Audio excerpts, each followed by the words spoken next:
Grab the KY and get yourself ready. You got some sliding to do. Hanging out with TL and the boys, maybe some critters too.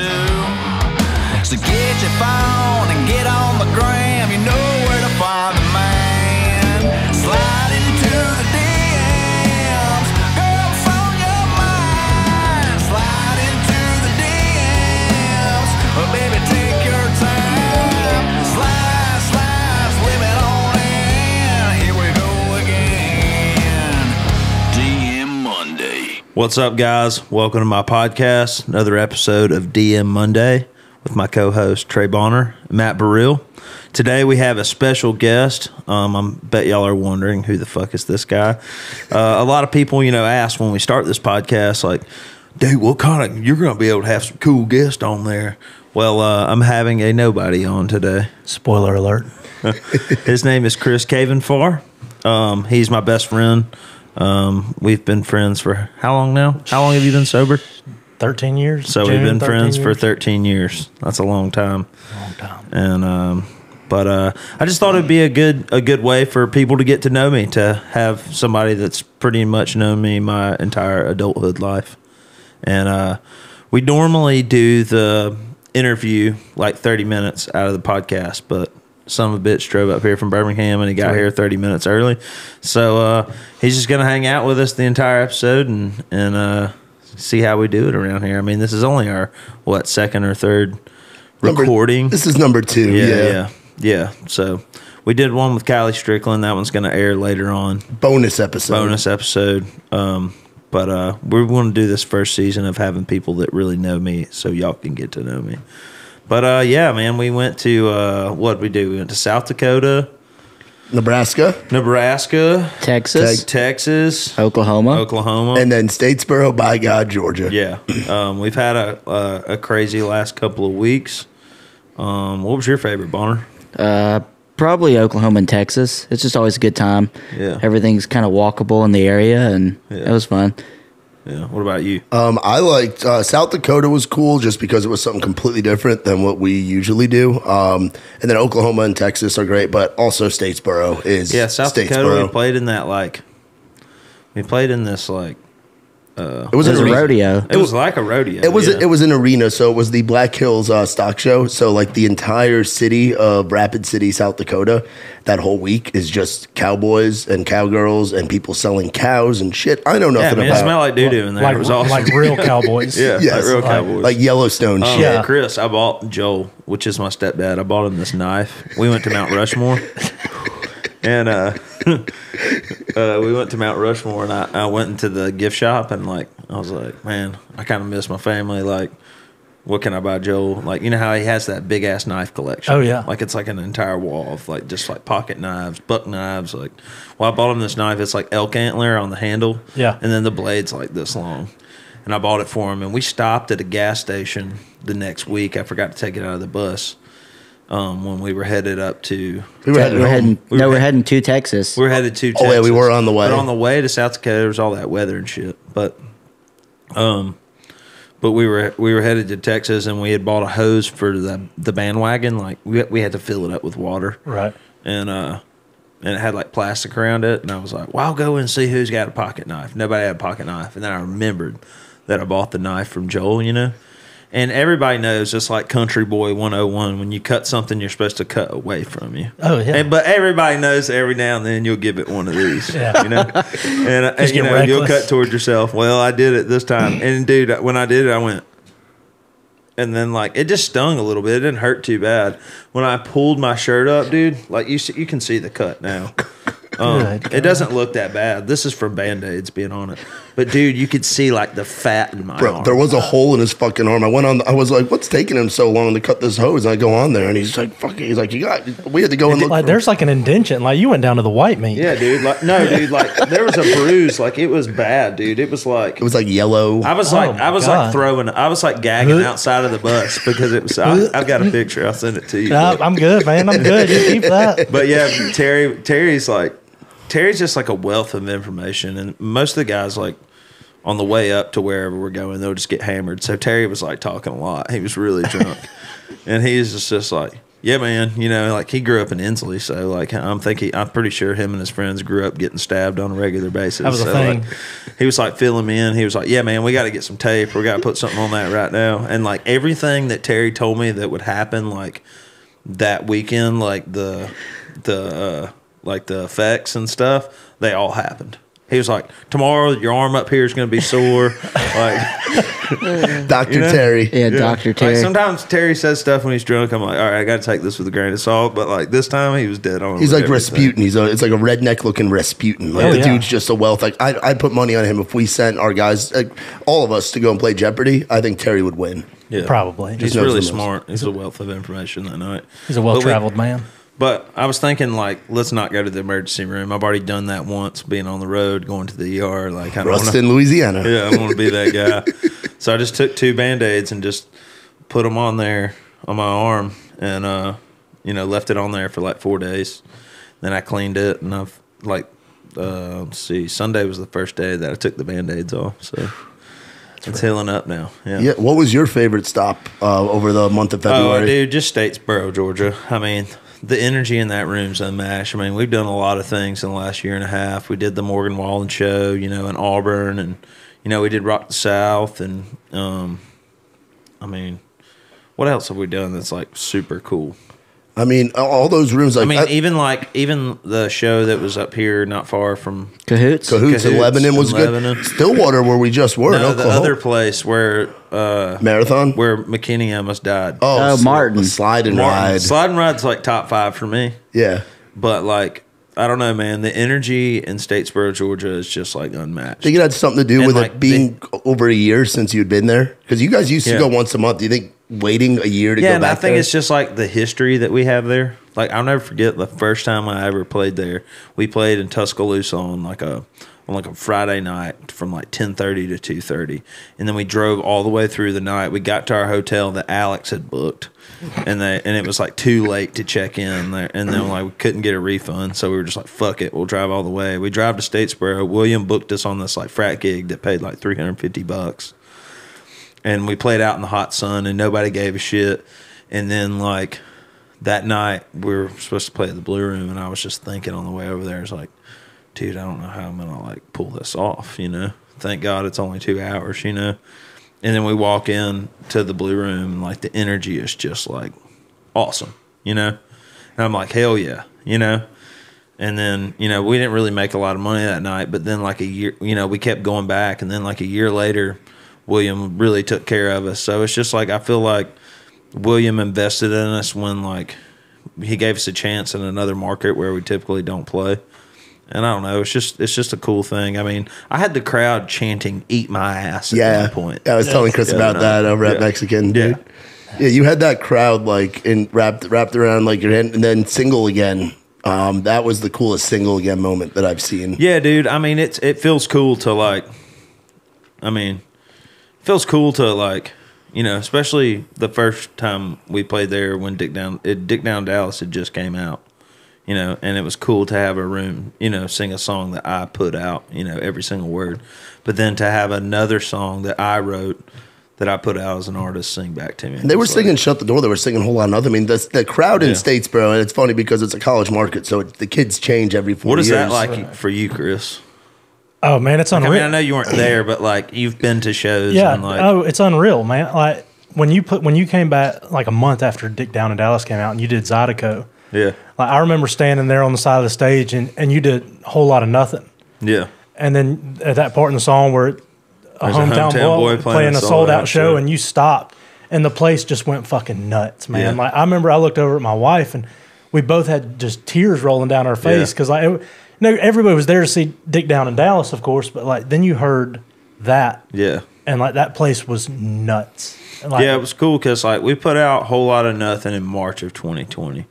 So then Dick Down in Dallas like went nuts and did what it did. So everybody that listened to Dick Down in Dallas, like, normally when I put out a song from an artist, I don't like, pick the next song unless I'm like on a road trip. So automatically it was going to a whole lot of nothing. So I feel like a lot of our fan base just like learned that song. So pretty cool. Yeah. Yeah, dude. That to me was what made Statesboro great this time around was was the energy for the other songs. And then, of course, like for being out in the Midwest, Dixieland Delight just hits differently when you're in the Southeast. Beer Never Broke My Heart just hits different. Like the covers that you guys play and just the energy of a Southern crowd. There's nothing like country music in the Southeast. I love the Midwest. Stillwater, Oklahoma was fucking lit, dude. Yeah, it was awesome. It was cool. And even though this weekend in Statesboro, even though it is my favorite, like place to play, Mcilwain was the only person that got laid. Yeah, it was an interesting situation. I mean, I don't know. I'm actually single again. Like I'm really single this time. So we're gonna be an open, ladies, if slide in my DMs if you want to go on a date or something. This is good for press. This makes my job a lot easier. I had to be like, hey man, I got to go remove that after you just posted it. Open season. But yeah, it's open season. But everybody struck out. But I don't care, man. It was like so cool. Like, I mean, that ain't what it's all about, But we did have a ton of girls in the. I know. I tour managed a little differently this weekend and decided to go and find some critters. Well, it's like I sat down in that chair and like all these. I was like, I felt like Santa Claus. Like these girls were like sitting in my lap. They were like, "It's our turn. Take pictures." I was like, "Come on, sit in Santa's lap," But I don't know. The breakup was still a little fresh for me, so I wasn't like super like. Pursuing stuff. But the moment when you were playing single again and the crowd was chanting it back and you could hear yourself, you weren't singing to the mic, but you were just like, yeah, like it was like a Garth Brooks moment, kind of. Like that was when that was when I could see, because it was a rough week last week, Yeah, it was a rough week. Monday I went fishing, and Monday I had to write, and then I wrote with some like really good writers in town. Like I love all their songs. Like they've written some hits, and we just sat in the room. We just had one of those days, which every songwriter does, where you just like. Don't get it done, We just stared at each other for 4 hours, and I was like, well, fuck it, I'll go fishing. So I called up my buddy Larry. I went out to his house, went fishing. That's where we filmed the Dig Down in Dallas remix video. And went fishing, and then after that, like, I didn't catch any fish. I was like, fuck it, I'm just going to go home. Like, and I remember, like, praying on the way home. I was like, God, what is the point for days like today, And then I got home, and the girl came over and ended things. So I was like, well, that's a country song right there. Yeah. Just that day is a country song. Chris Cagle, baby. Chris Cagle, baby. So underrated. So underrated. Haiti retired. This guy showed me who Chris Cagle was. Oh, God, so good. I mean, he's got like 5 good songs. Tell her I'm in Mobile, Alabama. It's a deep track. That's a good one. But anyway, so yeah, it was just a shitty day. But it was a rough week. So to end the...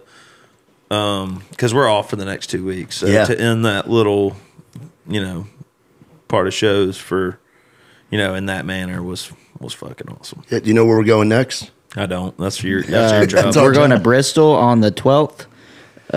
Corbin, Kentucky on the 18th. Anniston, Alabama, baby. On the 19th. Yeah. And then we are in Macon, Georgia. Shout out to Dibbles, Crazy Bowl. And then we are at the Range in Montgomery, Alabama. 231, yeah. So we got some places that we've been before. We're in the Southeast and doing all that for the month of March. So I'm just thinking about all the X's I can hit up. You know what I mean? Long list of them, bro. Got along. Yeah. It'll be great, man. It's going to be a good time. And we got Colorado coming up the next month. Yeah, Colorado's coming up the next month. The Kid Rock stuff starts the next month, and then we've got is that announced yet? North Carolina. The Mud Park's announced. The Mud Park out in North Carolina is going to be in case you missed that, I'm going on tour with Kid Rock. Kind of a big deal. Just wanted you to know that. Has that set in more? Because the first episode we did, you were saying how it hadn't really set in yet. Has it set in that you're going to be doing arenas and amphitheaters with Kid fucking Rock? I mean, I'll just believe it when I see it. That first night in Evansville, Indiana is going to be quite the sight. Yeah, I remember when I told Chris about it, he was like freaking out. He sent me he told us he has a son now.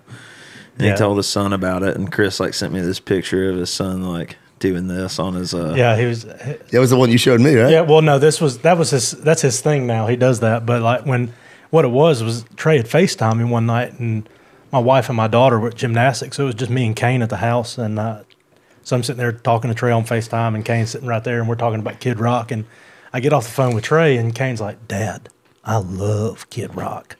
I was like, "You what?" He was like, "Yeah, Kid Rock does this." I was like, "What does that, Kane? What does that mean?" He's like, "It means metal." I was like, oh. Dude, his kid's awesome. The coolest 4-year-old, it sounds Oh like. yeah, I mean, like and now it's everything. It's like, Kane, did you have a good day at school? Yeah, Dad. Yeah. You know, it's like, On middle. Yeah, but wasn't he like on his like little 4-wheeler thing? oh Maybe it yeah, was like yeah, a Power Wheels yeah, thing? yeah, Like, yeah. He was on a 4-wheeler. He stopped and took a picture. He had his glasses on. He had his mohawk, like he liked it, and he was like, "Dad, take this picture and send it to Kid Rock." I was like, "Yes, sir, man. Yeah, that's what I'll do." yeah. Man, I can't wait to get into this interview. We still got a couple things on the list though that we got to talk about. Yeah, man. Manscaping. Manscaping. We're talking about shaving our pubes now. What's that like? I love how we just transition like that, like the small balls thing. I was like, okay, we're talking about my balls now, instead of just trying to be like all smooth with it, you know. Bonner, don't you shave your pubes every week? Every Wednesday, actually. Yeah. I get the guard, go down to like the shortest length, Yeah. and then balls and shaft with the straight razor, and that's it for the week. God. Straight razor on the balls? And Jesus shaft, Christ, yeah. man. Yeah. It's just And shaft? squeaky clean till Sunday. Have you cut yourself before? Yeah, every probably like once a year, so it's not horribly aggressive. Has it happened yet? Yeah, it's happened, but not this year. No. Dude. Okay. I've got some horrible stories. I want to hear everybody else's first. Chris, you go ahead, bud. We're happy to have you for this one. Yeah, I Yeah. mean, I know you're married. But Yeah, I mean, Laura, we love you. Yeah, That's his wife. that's my wife. Yeah, one time I did the Nair thing. I highly don't recommend that at all. Yeah. It burned real bad. I did that was Nair for men from like my knees up, like all the way around my waist. Jeez. I lived with my dad, and he like came home. This was like when I first got sober. I was living with my dad, and I was like playing Xbox, letting the Nair for men dry. He's like, "Son, what are you doing?" I was like, "I'm Nair for men in my whole body. Leave me alone." I'm like standing with my legs, like, you know, I'm like this. Playing video games, you know? Jesus Christ. But it was terrible. I mean, the ass itch and everything's just brutal. Well, I did this before. Like they came out with the Nair for men. Like Yeah. there was so just using it the was woman just stuff. it was just the one thing Nair, and I had it. The whole twig and giggle berries were just covered up. Yeah. And I mean, it was not a fun experience. I won't be doing that again. I remember the first time I ever saw, like, I was a late bloomer. I didn't hit puberty till like 9th grade summer, and so like, you know, I mean, you go to the locker room, you're changing clothes, and all your friends got hair on their dicks. You know what I mean? It's not like you're like straight looking at their dicks, but like, you know, you notice it. You know what I mean? Yeah. And Yes. I remember the first time I saw hair on my. Chris was like, I guess this guy. It was the underarm hair. Yeah, for me. that's what that it was the is. big one. I guess that's it was the underarm hair. Yeah. You know, But I remember the first time I ever saw pubes on like down on my fupa area. I was like, You're what? well, you know, just the fatter upper, you know, part. The backboard. The backboard. The backboard. I kind of, it was kind of like in a triangle. I freaked out, went to the bathroom, shaved it off in the middle of the night. And that was like the first time I ever shaved anything. And it hurt so bad. And then it just grows back. Oh, I mean, the razor burn was just like so bad. Well, what about, do you manscape now that you're married, or you just like, yeah. About once every 4 months. Yeah. You know, like- No, I feel that. No. I mean, I try and keep it pretty regular. I mean, I don't. Yeah. Makes my dick look bigger. What's that? What's that like? Trim the hedges around your deck, make your deck look bigger. Yeah, it does make the deck Yeah, look bigger. yeah. What's the? I have one. A lot of people But do if this. sorry to interrupt you're you, good. but if you go too far, it makes you look like a little boy. Yes, Yeah, it does, then you dude. just- I've done that before, and just it's not received well. Yeah. You're a hairy guy, Baril. I am a hairy I mean, I imagine you have to do it every couple of days, huh? I mean, it depends. I mean, I've been told that some girls like it a little hairier down there. So that's like guys that like girls with bushes. I'm not a bush guy. I'm not into that. Bonner, you're definitely a bush guy. I mean, I'm You're not totally picky at a all. bush guy. I was at one point, but Yeah, I'm that's not. some East Nashville shit. Hey, no, I'm not picky. If you got one, it's totally fine, baby. Yeah. It's never stopped. Have you me. ever done like the racing stripes? Yeah. or What is anything it like you say, Chris? The worst I've ever had is none. The worst I've ever had is none. Yeah. I love you, Laura. that? Have you ever tried to do something like a detailed kind of thing down there? No, how I usually do it is like I grow it on the shaft. You know what I mean? I hate that, so I just razor that all the way up and to the base, and the balls or the sack of skin because I don't really have balls. But I just take like my beard trimmer and just like I try to just like buzz it down here. You know what I mean? Like, and that's like. every month or two. You know? What I Yeah, mean? that's where I'm at. I'm every month or two. I'm not on the weekly yet. I Yeah. probably should be because I I'm a actually hairy shaved like motherfucker. 2 days ago, you know, because I am single again. You never know when it's just going to like go down, you know. Not really. I strike out all the time. Hey man, you miss 100% of the shots you don't take. Yeah, exactly. Just saying, Hall of Famers are 30%. Yeah, They hit Hall of Famer hits 300. You Yeah, know? I mean, Babe Ruth was the strikeout king. yeah. Yeah. So, but I, you know, I got a little razor burn going on right now. So if you see me doing this in the episode, that's what I'm doing. Jeez. You know? Anyways, moving right along. Mental health update. How's everybody doing? I'm doing pretty good. Honestly, things are good. We've been having some fun on the weekends, and Yeah. life is good, man. Yep. Staying busy helps. Good to be back on the road. Honestly, I think that's the big thing. I don't do great with downtime, so it's good to just stay busy. bro. Same. Yeah, I'm just like, since I've been seeing my therapist, I'm like, I don't know. I feel like it keeps me in check of like, you know, well, I can't, you know, it's like I got broken up with, and I don't know. I've been through breakups in my life, and, you know, I've been through divorce, and I mean, Chris will tell you when I went through my divorce, I mean, I went on a rampage, you know, and I mean, all things considered of everything that I've ever been through, and this one was pretty tough, and I feel like I'm still in the midst of it all. I'm learning lonely again, learning how to be lonely.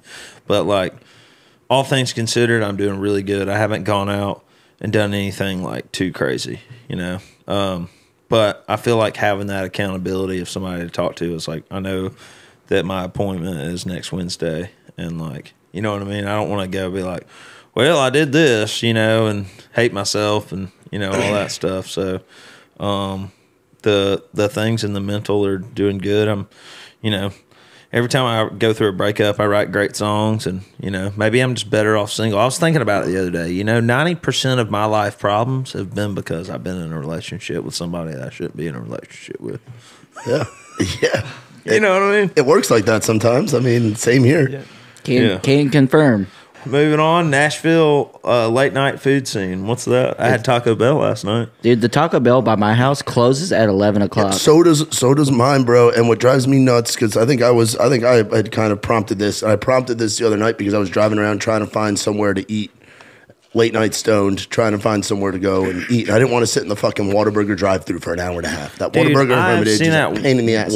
They just put a Whataburger in. By the way, like, I never thought anything of Whataburger. Did you? Yeah, I mean, take it or leave it. you So know? yes, it's like McDonald's or Yeah, something like I that. mean, it's So just- like when we went out to Texas, apparently there's like this huge like it's a big rift. deal. Yeah, it's a big deal. It's just this huge rift between Whataburger and In-N-Out. I like In-N-Out better. I know it's an unpopular opinion. I like In-N-Out I love better, going. I do too. as I know well, you do, Bonner. yeah. Yeah. I love going to Texas and like telling people at the venue that Whataburger's trash, you know. And I'll probably get some hate for this, but you know, whatever. I feel how I feel, you know. Yeah. But like, remember there was that Whataburger that was down there in Chelsea. Yeah. It's not there anymore, you know. No, there's one in Alabaster. My hang up with Whataburgers, it's real mustard heavy. Yeah. Like, and I like mustard. I don't hate mustard, but like it's real mustard heavy. You don't love it. They use mustard like Milo's uses Milo sauce. I mean, like, That's a good point. That's what Yeah, we need I is a mean- Milo's up here. Yeah. but it's just they're so mustard heavy. Like, a I good could add some ketchup. You know, like just a little less mustard, a little ketchup, and it would go a long way. But it's at the end of the day, it's just a fast food. I just wish hamburger. we had diners up here, man. Like that's what I miss about Jersey and New York is you have the diner where it's like the menu's the size of the fucking Bible, and it's like there's so many options. You get anything you want any time of day. A lot of them even people want to keep partying. They have their fucking liquor license there. Like you can do all that stuff. But I mean, Waffle House is just for me. It doesn't get it done all the time. Like I can't go to Waffle House every night at 3 a.m.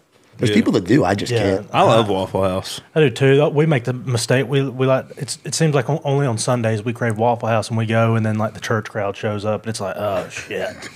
Yeah, know, like- the church and- crowd is a real thing down here too. Oh yeah, church traffic and is they real. and they go to Waffle House. Like I mean, and I'll be in there in like gym shorts, pair of camo Crocs, and some hoodie or obscene T-shirt with my family, and there's like a guy with his Yeah, he's polo wearing a on. fuck his- Joe Biden T-shirt. Yeah, I don't have one of those. Not yet. Dude, you just can't eat out on Sunday. I just get mad. Yeah, I mean it's especially it's bad where we live because I was telling you there's only like 10 restaurants and only like 2 of them are open for breakfast and one of them's Waffle House. I've got one car breaking in story. Me and my old roommate, I remember we pulled up to our apartment and I rode with him to the gym. Talking about J-New? Yeah. What's up, We J-New? pull up. He parks beside. Like, I'm looking at my car, and it looks like there's somebody sitting in it. But I was thinking, like, okay, they're sitting in the car on the other side. He parks right beside it, and there is a kid, like a 17-year-old kid, sitting in my car. And I remember, like, I'm livid, like, and I jump out and I snatch my car door open, and I was like, "Hey, dude, what are you doing?" He's like, "Oh, this my homeboy's car. He lives right over there." I was like, "No, that's my fucking car." and it's 16 top 17. Like, I snatched this kid up by his shirt and like yank him out of my car, and my roommate's like, "Dude, he's a kid. He's a kid." And so I was like, "Oh, this is your homeboy's car." I said, "We're going to go talk to you, buddy, right now."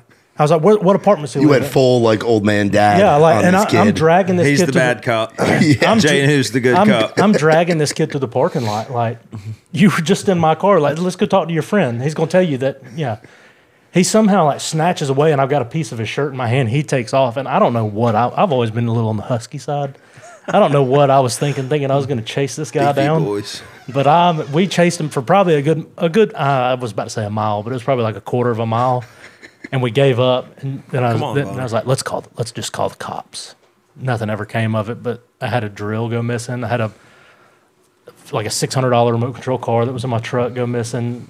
Some golf clubs were gone. Yeah, oh yeah, yeah. That's my only. I have this great story about when I don't think me and Chris lived together, and we'll get into that. But I think you had moved out, and I was living with my ex-wife, and I had just remember that truck that my grandfather gave me, the Dodge, the Dodge Ram, yeah, that I had totaled. By the way, I found that 2 or 3 weeks of having it. I'd quit smoking cigarettes and dipping. I quit for like 2.5 years, but I was out at my friend's house working on some stuff, and I was just like real flustered, and I was like, there was something wrong with the dash. I was going to walk in and ask him if he had any duct tape. So I get out of the car, and I go inside, and I'm like, "Hey, man, you got any?" And then I heard this loud kaboom outside, and I left my car and drive and got out of it. Oh, do you remember this? Oh yeah, no, It went down this hill and like hit a tree and just I mean, totaled the thing. It was the nicest truck I'd ever had. It was a really nice truck. By the way, I haven't told you this yet, but I'm coming to Birmingham Saturday and I'm ordering my truck. Fuck yeah. Yeah, it's going to take like 5 months to get here, but It's gonna take forever. We're doing it. We're doing it. I'm Yes. getting a GMC AT4 diesel 2500. Up your ass, baby. Yeah, it's going to be awesome.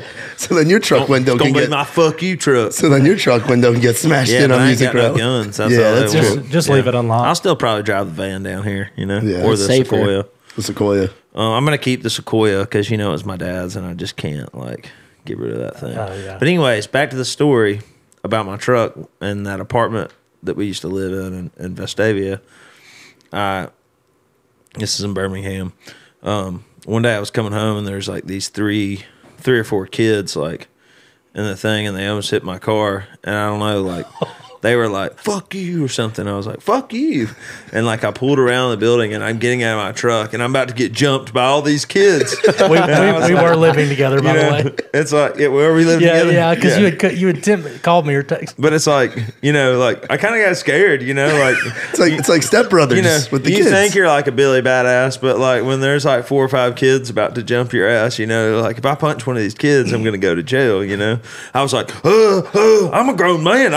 I fucking called the police. They like ran. They were like, sorry ass white boy. And like, oh shit. But dude, like I fucking played hero in my mind like 30 times. Like it gave me anxiety. And we saw those kids at the pool and everything, Yeah. you know, and they just act like it never happened because I definitely didn't want to relive that moment, you know. Yeah, I remember I met him he had called me or texted me like, I'm about to get in a fight in the parking lot at night, and let's do it, let's go, you know, like I come out in my cut off shirt, like I'm ready to go, and I meet him in the hallway outside, and he was like, dude, I'm about to call the cops. I'm about to call the cops. I'm an adult. Dude, I was like shaking. I'm I was scared. an adult. Yeah, it freaked me out. Anyways, all right, man. Well, let's get into it. This is for those of you who don't know. Again, this is my best friend Chris. We basically got sober together. And let's get started. Chris, how did we meet? What is your side of the story? So, I mean, the first night that I met you, you know, I was like 30 minutes sober, sitting in a meeting, and real leery of this. But why whole did thing. you come there? Oh, I was chasing tail, 100%. Like I was in love with this girl. Critter right? crawl into an AA meeting. You know, like I didn't know anything about love, but I was in it. You know, and so I'm chasing her to this meeting, and she was not at all interested in me, ever, but I was. And so I'm sitting in this meeting with her, and like a day sober. I think she cared about you. She just wasn't. Well, like, it wasn't reciprocated. Yeah, you it know? wasn't like she wasn't in love with you like you Right, were. right. Yeah, and to be fair, yeah, you're right. Yeah. I mean, and we're sitting in there, and the door swings open, and in walks this tall, goofy-looking bastard, and like he's just firing off, like he's like calling out people's names. He's shooting finger guns, and I'm thinking like, is this the fucking mayor of AA? I mean, like, what's going on in here? Like, and for some reason, it was just everything I despised. And then I come to find out, like, he was interested in the same girl, and I was like, oh, no, dude, fuck this guy. Yeah, we kissed and like, in the parking lot. Yeah, like, dude, fuck this guy. And then the whole night, I just remember being like, because he was just, the whole meeting, like, just, it was all about Trey, you know, and that, really what it was is I was kind of jealous, you know, like, I was always so used to being that guy, and then I see somebody else that's being that guy. And then we went to, there's this, I loosely, Italian restaurant in downtown Birmingham, Formaggio's. And we're all already there. And Trey had this black Mazda pickup truck. I mean, and it was a little 4-cylinder, but it had exhaust on it. Let's see. Oh, yeah. Yeah. Yeah. And he comes like raising hell in the parking lot. I mean, like Had the bullet hole shifter. yeah, had the 6-shooter shifter knob. Yeah. I mean, like it came with the truck. I didn't buy that. I don't know about all that, but I'd have bought it if I saw it. But, I bought it. My dad bought it for me at Pano's Automotive in Trussville. in Trussville, yeah. So, and he pulls in and he's blaring that Asher Roth "I Love College" song. I don't even know that song. Yes, you do. If I played it right now, you'd be like, the douchiest song of like 2008. Yeah. I like that song. Yeah, That I mean, girl probably showed it to me. That's what it was. that's probably. I don't know. I don't know. But And I love college. Yeah. I love drinking. Yeah. I mean, it's just this corny ass white dude, but it was great. It was a cool song back then, I guess. Like and I just remember thinking, and he's just jamming in the parking lot with his hand, like, and we're all sitting there. Back then, I had like this. It was a tape deck that went in, and a cord came out, and then I plugged it into a CD player. So yeah. That was the iPod. That's what we called it, the iPod. yeah. But that was the first night I met him, and like a few days later. So my sobriety date's June 1st, 2009, and so his is like June 11th. Like 10 days later. 2007. So 10 days later, and somehow in between then and the 11th, he had given me, like, I'd given him my phone number. And I remember I was sitting at a friend's house, and he called me. He was like, "Hey, man, you coming to the meeting tonight? I'm picking up 2 years." And I remember thinking, like, yeah, I'll be there. Like, and I remember I hung up the phone. I was like, you rubbing it in? Yeah. Like, I got like 3 minutes sober. Like, you just trying to be an ass about it? But I didn't know that was a thing. And like, that's a big deal. And so, you know, I showed up that night, and Candlelight Friday night. yeah, date night at the Hut, baby. Yeah. They turn the lights off and have all these fake candles in there. Oh yeah, and you dress to the nines. Yeah, dressed to the nines, dude. Like, I don't know, man. Sometimes I miss that that kind of like scene that we were in recovery. Like, I know you hated me then, but when we eventually became friends, we're gonna get to that. But like, just the camaraderie and like all the friends we had, and just like how like it was so inclusive. Recovery was life. Yeah. You know what I mean? Like, it was like, go to the meeting, go get something to eat, hang out in the parking lot, smoke cigarettes, and like, that was it. That's all we did. We would work our jobs, go to meetings, talk about each other's like, we were just all there for each other. Drinking lots of coffee. Energy drinks. Red Bulls. Red Bulls was the big thing. And like, no, it was Monster rehabs. Monster rehabs. Oh, those like white cans. No. Like these are the tea and lemonade, tea and orange. Yeah. It was Monster rehabs. Kidneystone.com. And 5 hours. You know, we just supplemented energy drinks for alcohol. I mean, it was really, looking back, it was horrible, but it was so inclusive. Like, even as somebody new, like, everybody made sure, like, I didn't feel left out, and like, because he kept coming back, obviously. Yeah, you know what I mean. But he was still very pissed off. Yeah, I was still real mad about everything. Chris. Real mad. but yeah, I mean that time, like those first couple years, like I'd say 2009, 2010, 2011, like we were just kids. Yeah. You know, and learning how to live, not only learning how to live as adults, but also learning how to do it sober. And like there was a massive group of us that started all at the same time. You know, and there was just something so beautiful about that time period because we didn't have a care in the world. Like we weren't stressed. There were no kids, no job. Like we were all working stupid ass jobs. You know, like what were you doing for work? I did roadside for AAA. Yeah, dude. That's what I did. Yeah, 72 hours a week, 12-hour. You know, dude, he worked his ass off. Yeah, and like, well, you've been on your own since you were what, about 18? Yeah, but that was by choice. You know, it's not like I didn't have shit parents. Like my mom was like, all right, you want to act like this? Like you're time to grow up, you know, and so that's what I graduated. And he's like, fuck you, I will. That's kind of Chris. Like he gets real emotional and pissed off, and you know he's like, fuck you, I will. And and you know and so I was forced, you know, to do that, and then I just like my best thinking got me into a meeting in Mountain Brook on a Friday night with a bunch of drug addicts. So and you show up to the meeting.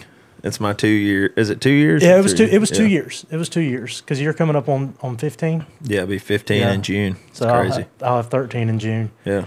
But yeah, so like, and somehow between like I'd had like maybe 30 days sober, not long, but and I was telling you before this, you know, I had this obnoxious Toyota Tacoma.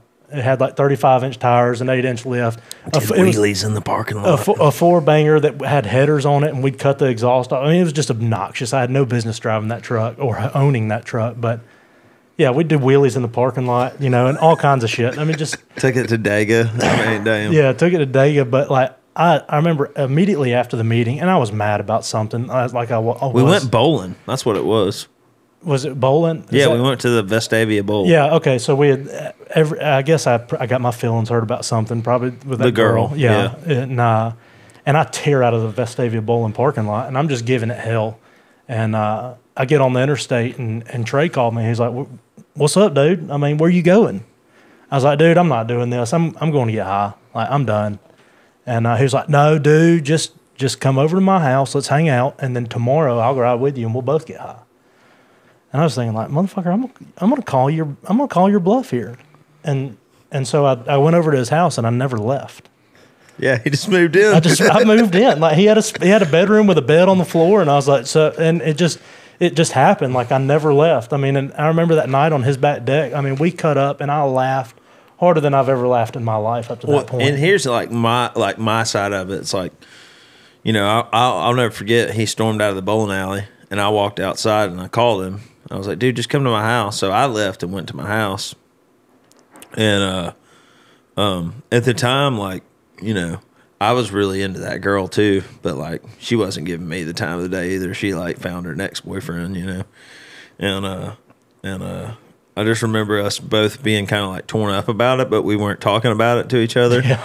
But like he worked that job for AAA, and like I used to ride around with him in his truck while he was doing that job, and we our first like stepbrothers moment, did we just become best friends, you know, moment, was When the Sun Goes Down in Georgia by Corey Smith. Oh, that's the track. That is the track. That is the track. You know, and it's really cool talking about this now because, like, you know, I've gotten to meet Corey Smith, and you know, like, you know, I don't know, it was just cool.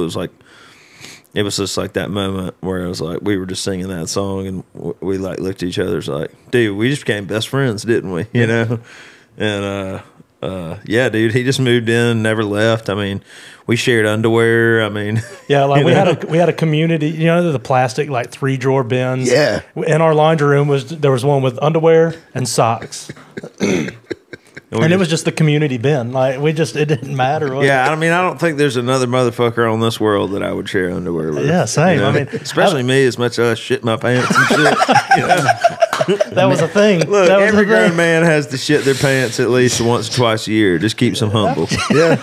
I mean, when's the last time you shit your pants? Be real. December 22nd. Yeah, see, he knows the exact date. Be real, when's the last time you shit your pants? Probably sometime last year. Mcilwain never shits his pants because he drinks so much Pepto-Bismol, except for that one time on stage. Panama City. Panama Shitty. I mean, we should honestly be sponsored by Pepto. We should get it on the rider for sure. I'm going to add that for next show. Me and Mcilwain both be taking shots of Pepto before we walk out on stage. Yeah, just take a pull off the bottle. But dude, we had some great times in that apartment. I mean, we got in a fist fight. So we got in a couple, two that I can think of, and I'm sure like we had some yelling matches. Like the first one was, and I was telling you about this. Trey learned to play the guitar really while I was living with him. Yeah, because I was like, let's see. I mean, I bought my guitar when I was like 6 months sober, but it took me a long time to like learn, like really put it together. Yeah, like really give a shit about it. I started learning songs, like other people's songs, like when me and Chris were living together. Yeah, and he was a couple of friends of ours were getting married, and they wanted Trey to play this song. And I remember he's just having the worst time where he's like, dude, I fucking hate this song. Like I don't want to learn it. And I remember him just like constantly like, shit, and just starting over. And I finally was like, and we ragged on each other nonstop. I mean, we break balls in this band. Yeah, I mean, it was nonstop. I mean, it's a wonder either of us have any kind of self-esteem because we were taking shots. I mean, like we weren't holding back. And I think I remember telling him like, dude, just hey, take that guitar, throw it out there, let cars run over it because it's going to be better served out there, and it just suck. Yeah, just quit. Like in my face, like you suck. Yeah, I mean it was, and it turned real physical real quick, and we had to be broken up and all that. And then the other fight I can vividly remember, we were playing. It was late at night. We always had a bunch of Xbox gaming sessions. Yeah, we put we had these like two like.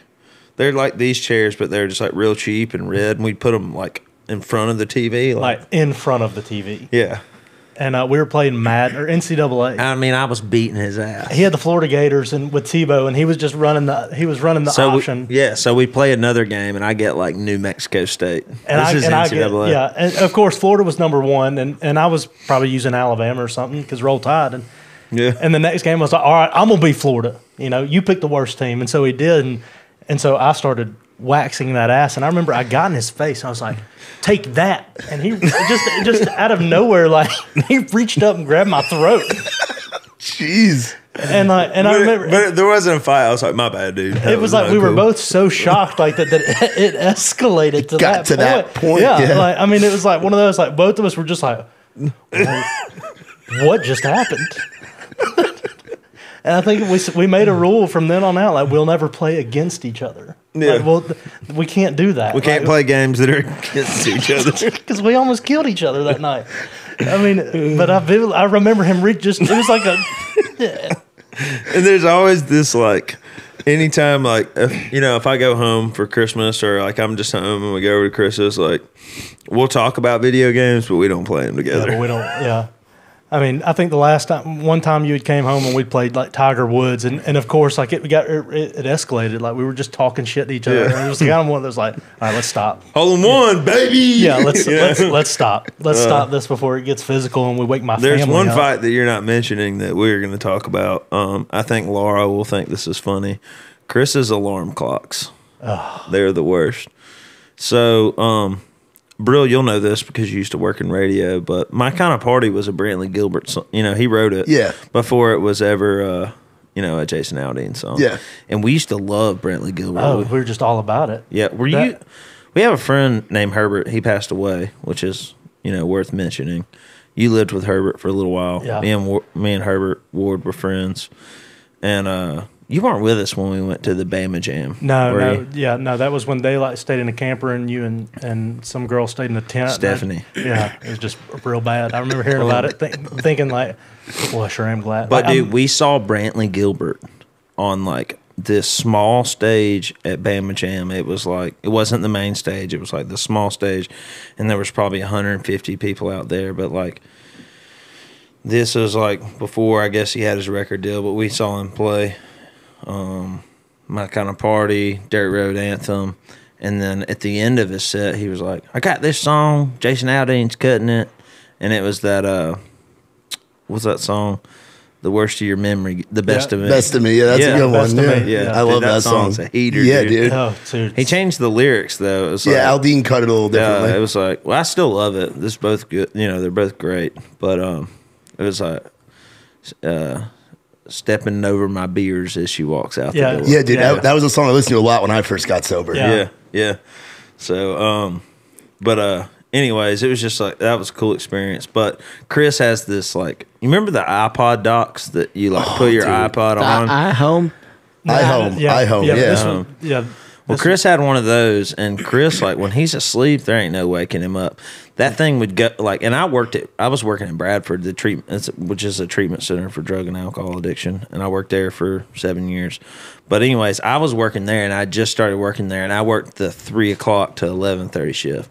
So when I came home, I stayed up till like 5 or 6 in the morning, and he got up at what, 5? Yeah, my alarm's probably So started I'd be going like off at just 5. getting to sleep, and then all of a sudden, you can find me in the back of a jacked up tail truck. You know, just loud as hell. And then it was that song. For and then, hours. Yeah, for like hours. just going on. There was that song, and then there's one other Farmer's song. Daughter. But there's one other song. It's a Colt Ford song. Oh, I got a cricket on the line and a bottle of shine. Yeah, I remember that one. Yeah. Still got them. Yeah. Still use those. Still use those. Yeah, my wife hates it. You know, it'd be like, dee-dee-lit-it. And then the little cricket sound. It's just on repeat. And then one day, dude, I was just so fed up with it because I would just be like right into like my REM sleep, like just like maybe an hour in, you know, and I lit it. And it just gets louder and louder, you know. One day I walk in there to this room. You just had your wisdom teeth cut out, right? It was probably. Yeah, dude, you had some dental surgery or something. Yeah, I did have my wisdom teeth cut Because out. I put you in a headlock and you wanted to kill me. So I walk into his room and I take his alarm clock and I just pick it up, I unplug it, and I throw it to the ground. I get like right, you know, it's always we're right in each other's face. I'm like, you're a piece of shit. Jeez. And I get in my room and I'm laying in my bed and he's like towering over me. It's like, you had no right to unplug my alarm. And then I don't know. Next thing I know, we're in the living room and we're fighting. And by the way, Chris could beat my ass at any time, and I knew that. And I put him in a headlock, and he like just had a wisdom teeth. Like they were on the getting better end, but they were still sore. And so all that pressure, just like, and I had a bad time with my wisdom teeth. On top of that, like, Yeah.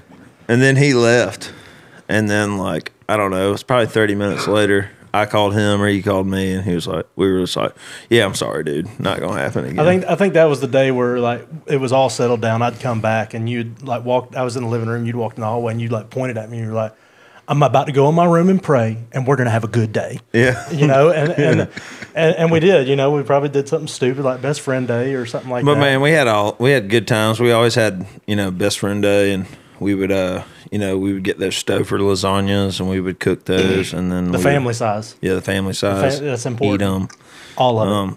Brownies and ice cream. What I wouldn't do for a scoop of Niller. Boy, Scoop and Niller. Yeah. And and we'd watch Step Brothers. Watch Step Brothers or whatever, man. But it was good times. And then I met my wife, and then Chris didn't like that. Told me he had to move out. I remember I'd come home and there would be just like fucking Taco Bell everywhere and like 15 Sunkist bottles. Cans on the. Yeah. Like, I remember. We had one night during Best Friend Rock Night. Band. We went and bought Rock Band, and I've got some pictures that are pretty epic. And like we just documented the whole thing, going to Walmart to get it, and we had the Rock Band. What was our band name? Touching Cotton. Yeah, Touching Cotton. And you know, or Dixie Wrecked. Dixie Wrecked. Yeah, or something. The Kicking Mule, something stupid like that. But so one night he was actually in Nashville, and so I'd had a bunch of people over to the apartment. He was already dating his ex-wife at the time. Or his girlfriend at the time, who would later become his ex-wife. And I remember she came over, and it didn't dawn on me, but his ex-girlfriend was there. And and I remember he called me like the next day. He was like, dude, did you really have her at the apartment when Jess came over? And I was like, yeah, what about it? He's like, that's not okay. Yeah. And then the Sunkist cans. I mean, God almighty, get your life together. But, you know, looking back, man, I didn't care. That was more her. You know what I mean? You know, but so I'm sorry for that. I mean, it was. You know, 15 years later. Finally got the apology. Yeah. We're still together. That's all that matters. Yeah, that is what matters. Still together. What I want to ask about is it's you got to see the early stages. What were those early open mics nights like watching him go out and play in front of people? Yeah, so it's Chris went to my very first one. It was at Crush. I think that it was, or it later became that, but it was on like a Tuesday night. Used to be Bell Bottoms. Yeah, and I remember back in my parents' heyday.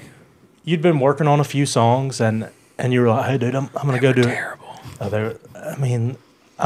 We thought they were cool. At the time, they Remember were that like, song, I was born to sing and pick this string. Yeah, I mean, like at the time, we were like, dude, you're going to the Opry with that song. Yeah, because I was like, coming up here to Nashville and like recording my terrible songs. Like the drums had like rim shot on it, and then like we weren't playing to a click or anything. It was just like.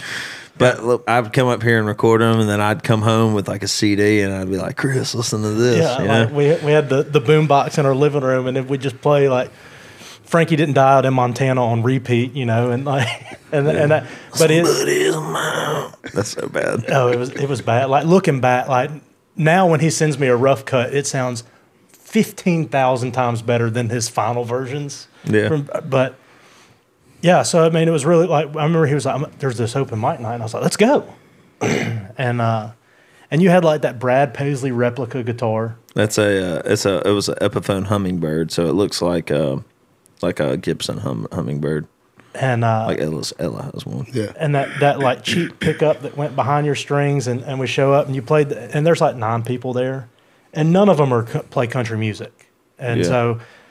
I think it was a poetry read, and he just started playing a guitar. I mean, it was like that kind of scene. Yeah, like the thing didn't even have a pickup, and it had one of those like Dean Markley, things in it. And he played that No White Dresses, No Picket Fences song. Oh yeah, and like, I wrote about my older woman. Yeah, and then like that was it. And my it was Walker just like, County princess. Oh yeah. Oh no. That was a time. It was a time. You remember the Walker County Princess? Oh, I remember. All you had to say was Walker County. I got concerned. Yeah. I mean, it was good times, but like, so I remember that, and then I can't really pinpoint when it happened, but it was kind of like something clicked for Trey and was like, this is what I want to do, and so like your dad or somebody had pulled some strings and got you the gig at Kelly's. Yeah. And which is like this little hole in the wall. It's a vape store now. It's a vape store now. Yeah. It's across from Moe's Barbecue. Yeah. Okay. They used to have fire chicken fingers, but Friday and Saturday night, honey mustard they oh had man! Was like, But Friday and Saturday nights, you catch Trey at Kelly's, and they'd have it on the chalkboard sign out and they'd have the door open. And to a bunch of people in recovery, like that was cool. That was badass. Like it wasn't Moe's across the street, but it was pretty close. I remember looking at Moe's and being like, man, if I could ever get a gig there, like I'd make it. Yeah. And like you had those karaoke speakers. Yeah. Like I didn't even have a monitor. I didn't even know what a monitor was. I would just get up there and sing for 4 hours straight. Yeah. Just nothing but covers. And it started out when we would just fill the place up. I mean, like it'd be standing room only in there, but it'd be like everybody from recovery. And then but it was an every weekend thing. So there got to a point where people were like, I mean, we went and saw Trey last weekend. Yeah. Or we went and saw Trey last night. It's Saturday night. Let's do something different. But it was, I would, for some reason, like I was always there. Like I remember I went through a breakup. Yeah. And, this girl broke my heart. So I was like, well, I guess I'm going to go see Trey play. And I went, and it was just me and his dad there. And then I just stayed the whole time. And that was the thing. Like I'd always help him before y'all all had loadout teams and stuff. Like it was just me and Trey. Like we were just loading speakers in the back of that black Mazda, and and he was like, all right, well, I'm going to go home, and I hate my life, and see you later. And I think that one night where man, it was really cool. Like now that I'm like reeling those days in my mind, like how my dad would like to show up, and like he would go around to the bar and just tell everybody about my story, and like he'd put $300 in the tip jar. You know what I mean? Yeah, I mean, like it was. My dad's passed away now, so that's why I'm just kind of reeling, in case y'all didn't know. But it was, and then there'd be nights where I wouldn't have anything going on. I'd had by this point, like he was married, and I had a new roommate, and so like I'd just go, and he worked like third shift at Bradford, and so I'd be like, all right, hey, Trey, can I come spend the night? And Like I'd ride with him out to his house in Springville, and we'd sit up all night, and he'd burn me CDs full of sad songs, and that was called them yourself mixes. It was the yourself mix, and I'm interested. Oh, dude, there were some. I remember we discovered Amos Lee, and oh shit, and Violin, that song, and I remember he was like, I got a song for you, like this one's really gonna make you want to a shotgun, like this is the one. Whoa, Brutal. And it was, and I mean, like I was fresh off, and it was just lots of Aldine B cuts, B sides. yeah. I mean, just like songs like that nobody knew, and we talked about it at the time, but like it was like, man, I love being I'm so used to being miserable that I love it. And it just like I wouldn't sit in my car and cry listening to those songs. Like I would sit there because it felt good, it was comfortable, and that was our thing. And like when I look back over our entire friendship, like that's one thing we've always bonded over is music. Like Aldine, like I remember, like to this day, it's like, hey, Aldine's dropping a new CD, in 3 months. Let's go to Walmart or Target and get it. It's like yeah, I've already pre-ordered it, like. But like looking back, like I remember us going and getting like all the Aldine CDs and just sitting in our living room and listening to them, or Corey Smith driving around in my work truck. Yeah. And so, now seeing his career become what it is, it's just it's hard to not get emotional when I think about it, like because I remember when he played that open mic night, and now he's fucking selling out shows, like. It's crazy. It's insane. And I mean, too, by the way, when Chris moved out, he moved across the street. yeah. No, I moved out. I moved to Herbert's. Oh, that's right. And so it was me, Shorty, and Herbert. And then Herbert got married. So me and Who's Shorty? Yeah. Shorty's an awesome guy. Oh, he's great. Yeah. But like then we got an apartment across the street. And so, like, it was like... You went from roommates to neighbors. Yeah, I'm sure it was hell for his wife, like, oh, fuck me. I mean, I got them both now, And, and then we moved... That's a great impression of her. Then we moved to... I got married at the courthouse. Yeah. Chris was... I asked Chris originally to be my best man at my wedding, and then we decided that we weren't going to get married, like... have a wedding. We were just going to go to the courthouse and then have a party. So Chris was a little butthurt about that. He was like, man, I wanted to be in your wedding. Yeah. I mean, everybody wants to be in a wedding. Like, not me. I fucking hate speak wedding. for yourself. Well, I mean, but 10 years ago, right? Like sure. As an early 20-year-old guy, like that's the best honor. If well, it's like, dude, it's like somebody, will you be my best man? You goddamn right, I will. Like, dude, it's just like I think me and you. Rachel's calling me. Me and you bonded over, music and things like that. But we also bonded on the common ground that we both had a drug problem, that we were highly addicted to opiates, Yeah. And and it's crazy just to think that like we almost didn't make it. You know what I mean? Yeah. Like we almost didn't have the life that we were beginning to build. You know what I mean? Like I feel like you and I both being so young and being addicted to drugs, we kind of like missed out on a normal childhood, Yeah. Like, you were in the group home. I did a little stint in the group home. He did a little stint in the group home, and like my parents were divorced, and like we just kind of like bonded over that. But then here we were like having like a normal, somewhat of like once you graduate high school, like the natural course in Alabama is live here, born here, die here, like you say. Born here, live here, die here. Yeah, it's like here I am. I'm getting married. I'm 23. And like he just wanted to be a part of my wedding. Yeah, I mean that was it. But we still had a cool party. We had Nolan Neal and Aaron Lee come down and play the barn party. Yeah, it was a shindig. I mean, it was a shindig. It was a fun time. It was a fun time. It was good. And then I got to do the thing that I always wanted Trey to do when he, and Trey got to be my best man. Yeah. What was that like? What was your speech like? Did they do that at Southern weddings? We didn't do that. Didn't do that? Yeah, it was very. I didn't informal. do it. It was very formal, but it was that was a hard time in my life because I think I had just gotten divorced. I don't even know if it was final yet. But it was fresh. I'll never forget, and I was thinking about this last night. I was kind of like going over what we were going to talk about, but I'll never forget, like, I was driving down to, y'all got married in Panama City, right? Destin. I remember I was driving down to Destin, and, you know, I had been married for 5 years, so every time I went to the beach, I went with my wife. And I remember making that drive for myself, and, like, the whole way I'm driving down there, I'm like, damn, we ate at that restaurant this year, you know, or like we stopped at that gas station when they came down there this year. It was like my first time without the person that I thought I was going to be with forever. You know what I mean? Driving down to the beach to go see my, you know, to be my, you know, my best friend's best man at his wedding. And I'll never forget there. The wedding was like, it was awesome. And like I had met Laura, and I love Laura. She's awesome. Like she's like, I don't know. It's like every time I go to Chris's house, or like, you know, I'm in town, like she treats me like I'm like, you know, like Chris's brother or something. Which I mean, I think we're kind of our brothers. Yeah. Like, you know, I mean, Trey's family. Yeah. I mean, she makes me, you know, feel like she wants me to be there.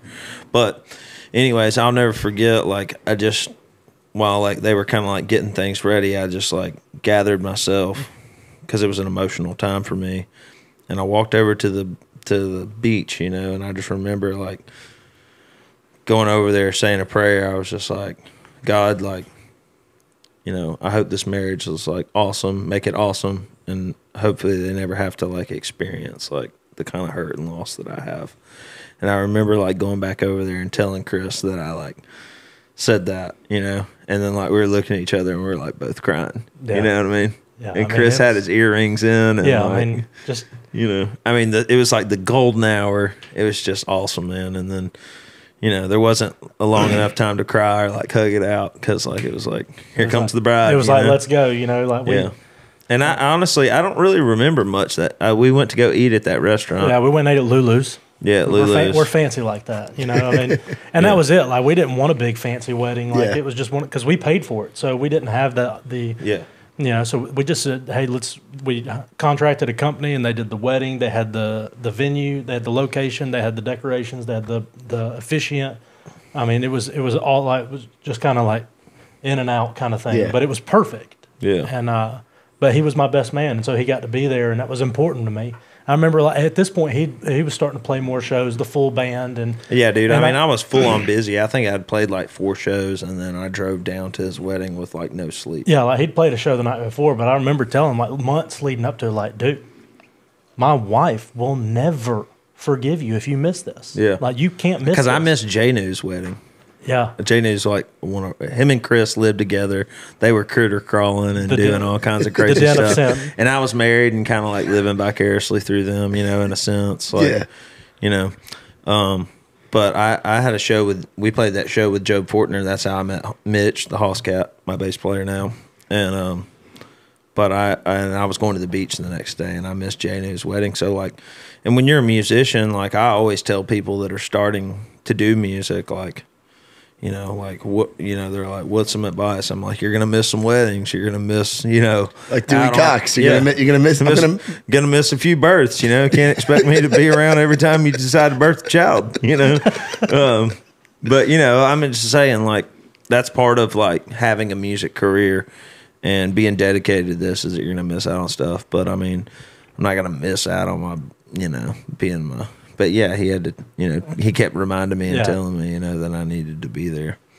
And he was there. He did the turn and burn. He didn't stay. He came down. He got there for like an hour before the wedding and left like right after we went. We all showed up to the, you know, the reception at Lulu's, and I don't even think y'all ate. I think you and Drew rode together, and y'all Drew Callner. That's right. Yeah, that's so right. y'all kind of came, showed up, took some pictures, and then you were like, "Hey man, I got to go." I was like, "I get it." And you were like, "Hey, for a wedding present, here's I saw this." he's getting married. That's wild. He's getting married. I texted him the other day. I said, "Man, I can't believe you're pulling the trigger. I never thought I'd see you do it. Congratulations." Yeah. Wait, so what was the wedding present? It was a 65 South hat that you had gotten, but it was one you couldn't order. Oh yeah, it was like I think it was the Muncaster. Oh, the red, white, and blue one. No. This one was it was gray and the black. red. It had the black. Oh, fancy. And so he was like, "You can't get this online." And I knew he just pulled it off his dash, but it was still it's in my garage. Like, and I think I wore it the day my son was born. I think that's the only time I ever wore that hat. No, it wasn't because Kane was born before we got married. Yeah. So, I don't think I've ever even worn it. I think it's hanging up in my garage. Hell yeah. But yeah, that was my wedding gift. Yeah. Man, Hey, I feel like I owe you a proper wedding gift. No, now. you don't. No, I'm just kidding. hey, what's up with your white trash tattoos? I was about to bring that up. Yeah, You I- thought you were going to get out of here by talking about that. Yeah. Well, in early recovery, you make a lot of dumb decisions. Extremely Okay. If dumb there's decisions. anybody out there that's just now getting sober, Get ready. or thinking about it, you're going to make some dumb decisions. I mean, and we had this guy. We had like this one group. They weren't like really our friends, but they were our friends. They were our associates. They weren't like our core group. They didn't go to Applebee's but they were with doing us. they were doing tattoos in the house. You know what I mean? Like somebody had a Legit. machine gun, legit Legit. tattoos. Well, Chris comes home. I don't know where. I think I was in Nashville or something. Well, let's back up. Let's back up. My white trash tattoo. My white trash tattoo story starts long before I got sober. Oh yeah. So his last name's misspelled. yeah, on his so arm. I have my last name. Dude, I want to see. I'm not taking my shirt off. dude. We got It's to. We not got Hold on, I'll happening. show my stomach. It's, Let it look, fly, it's baby. not. It's Come not on. happening. I mean, if I pull my shirt up, I might have to pee. So. Yeah, but yeah. gotta So put- you gotta put at the it in. ripe age of 18 years old, a handful of lower tabs and about 18 beers in, I was like, let's go get a tattoo. Tattoo jungle in Trussville. No, right? I went to a tattoo place in Roebuck, and Roebuck. Roebuck. I haven't even heard of that place. That's in Alabama. well, you're not missing much. and I go to see this tattoo guy, and his name was Doughboy. Like that's what that was. I don't know his name, but like I was like, yeah, I want to get my last name. That's every white guy that want to be red, whatever. I got to have my last name. That's my brand, and like. It's either that or established and then your birth year, and I went last name. So my last name's Kavonfar. You're on Xanaxes. No, I wasn't on Xanax. I was lit. And I got it down the back of my arm, and Kavonfar's 9 letters, and they had to be Old English, and so I've got, I went and I wrote out my name and I gave it to the guy, and he did the stencil up and he slaps it on my arm, and I look at it in the mirror and go, yep, that looks good, do it. And he does it, and it looks great. I'm like, yeah, that's badass. I'm going to be riding in my truck with my arm hanging out the window, and you're going to see Kayvonfar. That's my brand. And I remember I got back to where I worked. I worked for this towing company for AAA, and I got back, and I was showing the night shift dispatcher, and he was like, what's your name? I was like, he's like, how much was it? I said, $90. They charged me $10 a letter. And he was like, well, you better go and get $10 back, you idiot. And I was like, nah, you're full of shit. See, Kayvo, fucking shit.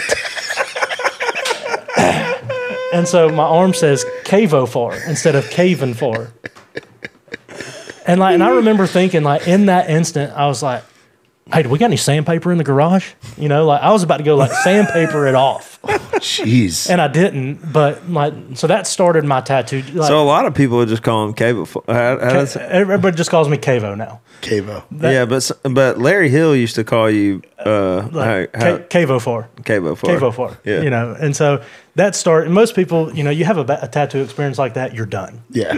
You're done. Everybody's like, okay, well, that's a cool first and last tattoo, and yeah.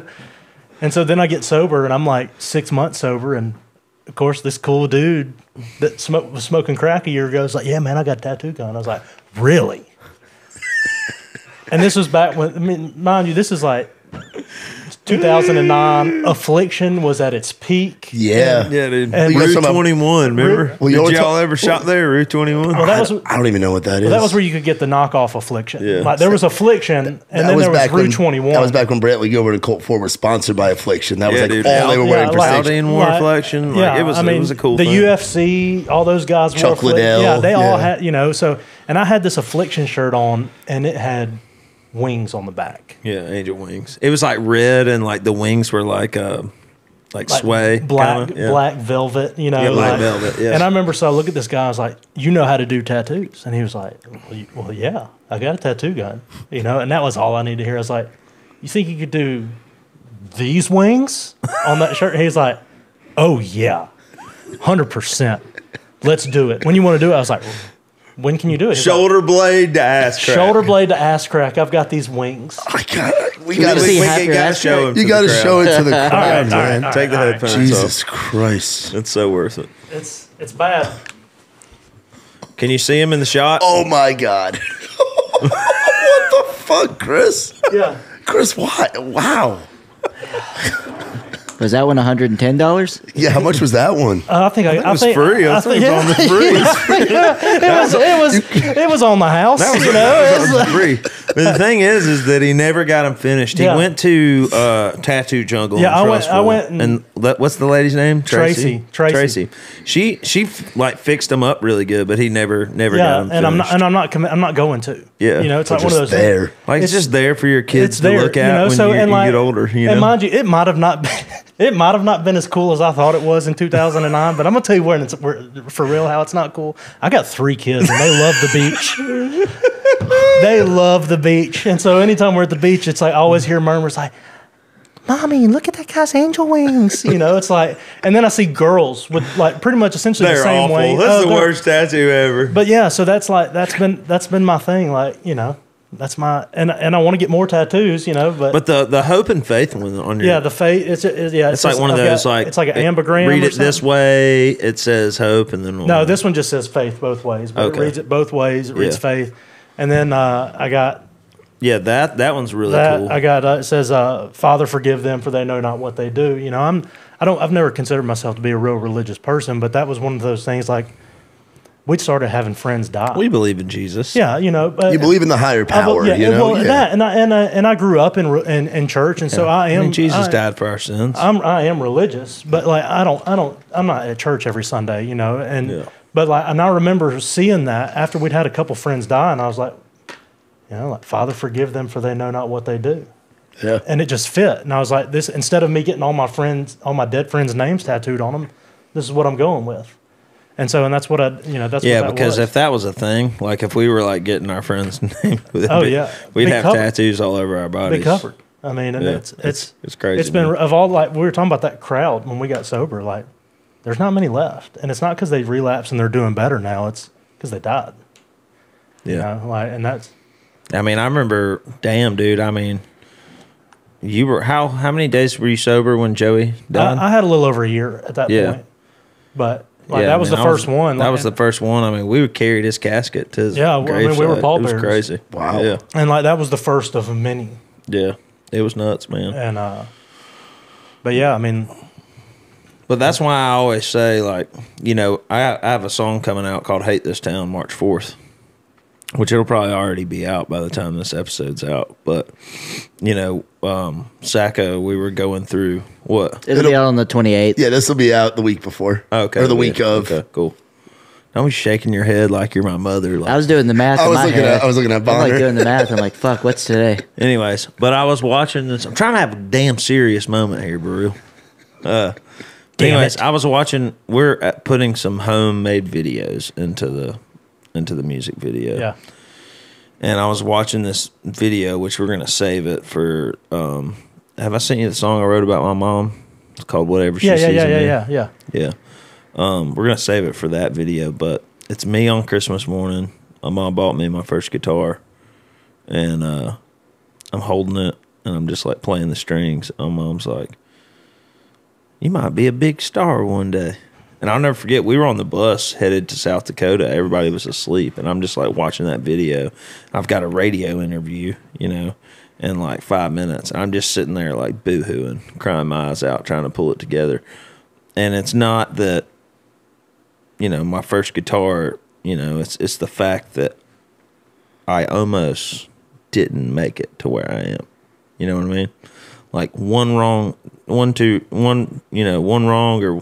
too many beers or too many shots, like I'm not sitting here right now. Yeah. You know what I mean? And I'm just grateful that, you know, like I am where I am today because you know, I almost didn't make it, you know, and it's just, you know, and everything that we've done, I mean, y'all have done with me, you know, and everything that you've got to witness is just like, it's a lot to think that, you know, all that shit almost didn't happen, and that, you know, everything happens for a reason, and that, you know, God's in control, man, because that's pretty crazy, you know. Yeah. What was your reaction at Iron City, like seeing the most recent hometown show? Oh man, Seeing Trey up there at Iron City, and then being Just- backstage hanging with the boys. yeah. So real quick, because my wife brings this up all the time. she brings you up, and she's, you know, I had to go upstairs and do that thing, and I remember I walked back down, and she wasn't down there, and I found her, and she's like, yeah, Burrell just kind of pushed us out of there, like we were trying to fuck everybody or something, you know. I remember thinking like, well, that's his job, babe. Burrell's you know? the bad guy. Yeah, I was He's like, that's always what, but I was like, that's what Trey pays him for. I mean, like Trey's just like me. He's too nice, you know. Like we just let everybody hang out, you know. He just let everybody come on back, you know. Come on, man. And but I mean, it was like going back to like just even in the last year, you know, seeing how his stage presence has, you know, grown from that Zydeco show that he played right after Dick Down in Dallas came out till Iron City. I mean, it was even Avondale was lit. Avondale was up your ass. I mean, that had to be cool too. Again, being the Birmingham yeah. Well, guy. that not only that, but then like Avondale, like Trey called me, he was like, "Get here early. I got a gold tour bus." And like, and so I remember letting you on. On the bus. So we're sitting on the bus, and Trey's like, "Hey, you want a beer?" I was like, "Excuse me." He's like, "Oh, don't worry, it's the Heineken Double Zeros," and we're pounding Heineken Double Zeros, you know. And then I think Mcilwain walked in with one of the guitars y'all sell, and he's like, "Hey, the band's got to sign this," and Ben wasn't there, and Trey was like, "Here, dude, just sign it." I was like, well, who do I sign it as? He's like, yourself. Just sign it. They're not gonna know. You know what I mean? They'll never. Somebody bought that guitar that night. Somebody had bought it. That's why he was getting signatures. So there's a Dick Down in Dallas signatured guitar with Chris's signature on it. Damn right there hanging is. on somebody's wall or in somebody's room. Hey, and they're proud of it, and I'm proud for them. I mean, like you know. Yeah, it's funny. Chris sent me a text like a week later. He was like, "Hey, you remember that time we were sitting on your tour bus pounding non-alcoholic beers and signing guitars?" But I mean, it's been cool. It's been cool watching his career progress as fast and I mean, huge as it's gotten. I mean, what was that like first initial like? One thing I forgot to mention, which is I feel like very notable. Like Chris worked that job, working for AAA, but he got this job at the Mercedes plant as like a temporary, and you know, eventually got hired on by Mercedes. You've been there for how long now? 11, going on 11 years. Damn, dude, that's awesome. You know what I mean? Yeah. I mean, and he loves it. He loves his job. I love it to death. I mean, they work that blue collar shit. Yeah, I mean, I work my hands to the bone, and my feet kill me 99 days out of 100. But like, it's what I was made for, you know. I mean, yeah. But it's cool, like, and how people at work like, you know that Trey Lewis guy. It's like, yeah, he's my best friend. But like when the song was like going quote unquote viral on TikTok and everything, like you would like. I don't know. I feel like you were like telling people at work, it's like, yeah, I grew up with that guy. It's my best friend. Yeah. You know? I mean, like, I remember he sent it to me. Before it was out. Yeah, like you know a week and a half. You're always going to send your boy the fucking master. I got them all. I mean, I got them all. And he sent it to me. And I remember I was on my way. It was beginning of December because I was on my way to Walmart to buy some Christmas lights for the house because I was going full Clark Griswold. Let's go. And, you know, that's my thing. And so just dad things. And he sends me that. And I was in my wife's car, so I got to plug it up to the radio and like got to really turn it up loud. And I remember just getting covered in goosebumps. And I sat in the Walmart parking lot, no shit, for probably 20 minutes on repeat. By the time I got out of my car, I knew every word to that song, and I didn't stop singing it for about a month. The key change, everything. Yeah, I mean, I was, you know, I was playing drums, I was playing the guitar. I mean, like, I know I was doing everybody's job. I had it down. And did you ever like go on lunch break and like bring one of your buddies out of the car and let him hear it? And I remember that night I sent Trey a text. I was like, hey, can I put this on my Instagram story? And he was like, yeah, dude, absolutely. And so I did. And like everybody was like messaging me. I was like, hey, you know. Hey, he was getting the DMs from all the critters. I'm kind of a bit, you know, I know him. And then I had a weird moment. A guy at work was like, hey, you know, my band, you know, Trey can cover any of our, he can have any of our songs he wants. Here, let me see your phone. I'll put all our music on your phone. And that was the first time I was like, oh my God, what have I done? You know, like here I am bootlicking Trey Lewis, and now I've got some dude's music on my phone that I've never, you know, it's like, I was like, yeah, man, I'll give it to him. And if you're watching this, man, I'm sorry. You know, sorry. But yeah, I mean, it's been wild. I mean, and like my kids love Trey. I mean, like Trey is a part of my family. Like he's Uncle Trey. My daughter's got a signed guitar hanging in her room, you know, and that's her prized possession. She loves it right beside her gymnastics medals. Like that's, you know, he's famous. Man. That's so cool seeing from where we started, you know, and then like we talked about it a little bit earlier. I was married, and you and Jay New were critter crawling. And then you got, you know, I feel like too, it's like, you know, we got sober with a big group of people. We watched a lot of people go back out. We watched some people go to jail, you know, and we stayed sober. And then Chris was the smart one. He watched all his friends get married and get divorced. And then when he was ready, he got married, you know? So it's like, I don't know. I feel like when he got married, like, I was the one doing the critter crawling, you know what I mean? So it's like the roles have been reversed. But I mean, thank God for that. If we would have critter crawled together, you know, we probably wouldn't have penises anymore. No.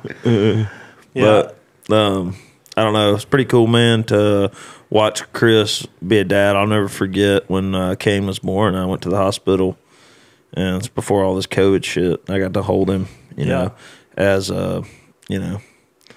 I just remember holding Kane, like a small baby, and being like, this is probably as close as I'll ever get to having a kid. You know what I mean? And I don't know, man, just to watch him grow up and like look like Chris and like have the same mannerisms and act like him, same temper and like same. Just like, I don't know, man, it's just cool to like see, you know, us growing up, you know. Yeah. I mean, we don't live in the same city anymore, and we don't like spend a lot of time together, or like. But every time we talk, it's like for an hour. You know what I mean? Where we're always like catching up, or it's like we don't ever skip a beat. That's really cool. But it's cool to see him like being a dad, being a husband. You know, the tables have turned. You know, tables have turned. We were critter crawling, and Trey was married. Now we're married, and Trey's critter crawling. By the way, I'm a bigger critter. You're a bigger critter than any girl that I've ever been around. Sorry, somebody's calling me. So it's not a knock against women. You know, it's no disrespect to women. I'm a critter too. Yeah. You know. Yeah, it was just an inside joke that we just said so much that it became like a public thing. I mean, again, you told the story last week about what the... Hey, man, haters are going to hate, you know. Oh, yeah, man? absolutely. If you don't like what you see here, you ain't got to watch it. You know what's hilarious, though? So we started making... We'll get you a DM Monday shirt, obviously. Your kid, whole family, the whole fucking Trey Lewis collection. Yeah, but we have the DM Monday shirts now that we've made up. Oh, yeah. We sold 2 of them in Statesboro this week, and I had somebody ask a lot of questions about your testicles at the merch table. And then I had this dude, I forget his name. He was wearing a Georgia hat, which I know doesn't help in Statesboro because there's Bulldogs hats everywhere. But this guy was like, tonight's going to be one hell of a critter crawl, ain't it? And I was like thinking, how does he know critter crawl? And then I'm like, oh shit, he listened to the podcast. Yeah, so whatever that kid's name is, thank you. Didn't some girl send you a DM of her Airbnb in Nashville? Yeah. And you said sweet, and she said, am I a critter? I was like, well, if you have to ask, like, it's a badge of honor, though. Yeah. Chris, what are you listening to these days? Yeah, what kind of music do you fuck with besides Trey Lewis? A lot of this, a lot of the music he sends me, like, I mean, again, like, my kids love Jimmy, Justin Holt, like, shout out. Like, they're his biggest fans. Kane's into Kid Rock now, which is great. You know, I don't know if I'm proud of that. He's 4. He don't really listen to much music anymore. You're a podcast guy. I do every now and then, but like if I start listening, like, I can't listen to the radio because if I hear a song I like, 3 days later I'm sick of it. Yeah. And so usually, like, I'll follow some folks on Instagram, and like if they'd come out with a new album, I'll listen to it a few times through, and then I'm done with it. You know, but yeah, I'm a big podcast guy. Like who are some of your big podcasts? Any of, I mean, like anything with sports. Like there's a you a Barstool guy, Part of My Take, all that stuff. Yeah. I started out there, and there's a couple local shows that now do, and so I've kind of gone to that. I'm like one of these. I'm like a critter. I like these true crime podcasts. You know, that's the red flag. I mean, love those. I mean, I'm all about them. Yeah. But like I like to go off into holes. Like I found a Bigfoot podcast that's really good. Bigfoot podcast. Yeah. And I don't believe in Bigfoot. Don't look. I'm not a Squatch guy. I promise. You know, I'm not. Have y'all seen have y'all heard about this the Twitter Tinder swindler guy? I've seen it on Twitter Netflix? And Reddit, but I don't know what Apparently, it this is. guy would like go on dates with these girls and like take them on like private jet, and then he would like tell the girl that like my business like got shut down. Can you loan me like $20,000? And like or 30,000, and then he would go on with a different girl, and then like he would pay that girl back, but he ended up like getting millions of dollars just by doing it to hundreds of different women. That's on Netflix. Yeah, I'm all in on that. Yeah, I got to check that out. But see, like I'm also like I'll also rewatch shows. yeah. Like y'all were talking about shows. on Sons last of week. Anarchy. Well, I rewatched. That's a classic. I rewatched Sons of Anarchy, and I can't do it now that I'm a dad. Like Jax Taylor was a piece of shit to his kids. You know, like I can't do that anymore, and it's. Yeah. And now that I've had kids, I've become an emotional wreck. Like I cry a lot. Me too, but I don't have kids. But I don't. It might be a getting older thing. I But don't if know. you cry in the shower, it doesn't count, right, Bonner? Oh hell yeah, I cry. I take baths, but yeah. You know, like Soldier Coming Home videos. Ugh, dude, I'm a mess. But like, so like, I rewatched Sons of Anarchy recently, and I decided like that's it. I'm done. I will never rewatch that show. But like, I'm currently rewatching Sopranos. Bro, let's go. Well, y'all were talking about Bada Bing on the last yes, episode, and I was like, oh, I need to rewatch Sopranos, Bro. And so it's good I'm anytime. I'm like 12 episodes in again. Yeah, so. it's almost 20 years since it ended. And it's so good, Great. you know, like, but that's, you know, if I'm not listening to podcast, and I do a lot of driving back and forth to work. Yeah. So it's just podcasts, you know, and then occasionally I'll, you know, if I want to be real controversial, I'll turn on the Morgan Wallen album, you know, like I just, you know,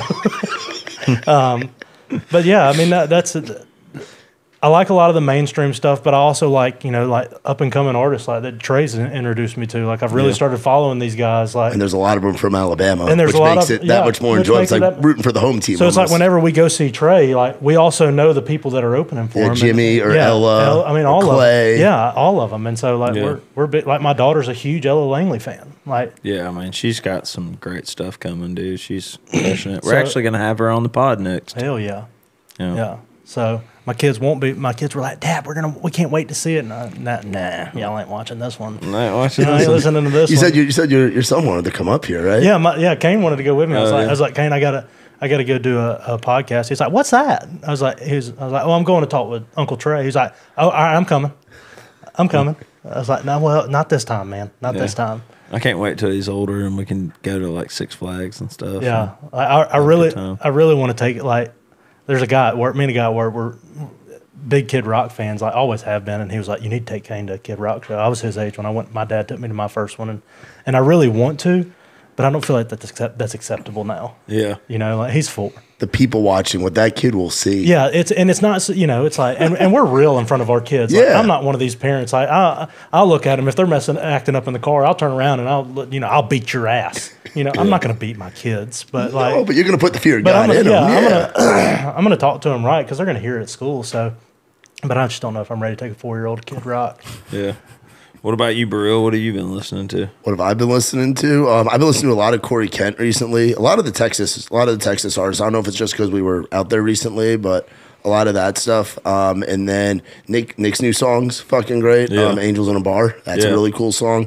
It's cool seeing a lot of friends put out new music. And then Yeah. obviously I listen to the endless demo jail work tapes that you send me. So Bonner, what kind of shit have you been listening to that nobody else has heard of? Dude, I've been Rainbow listening. I'm Kitten looking. Surprise. No, I've been Some looking of that East to. Nashville shit. No. I've been listening to. Looks like Flatland, Oh, nice. Flatland Calvary, Waka Flocka, Nice.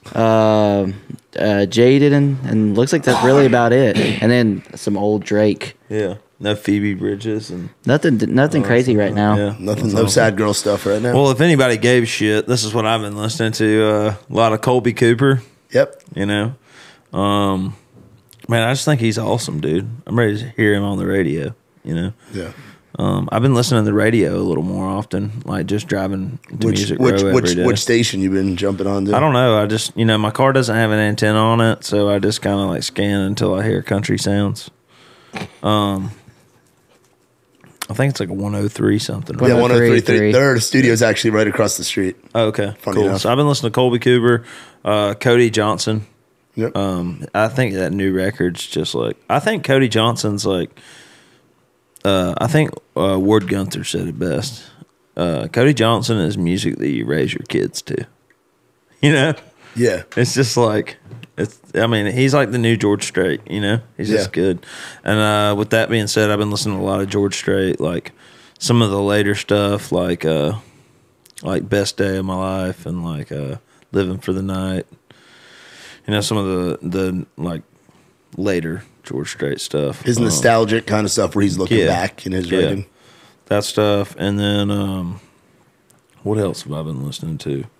I posted. Oh, I've been listening to some Merle Haggard.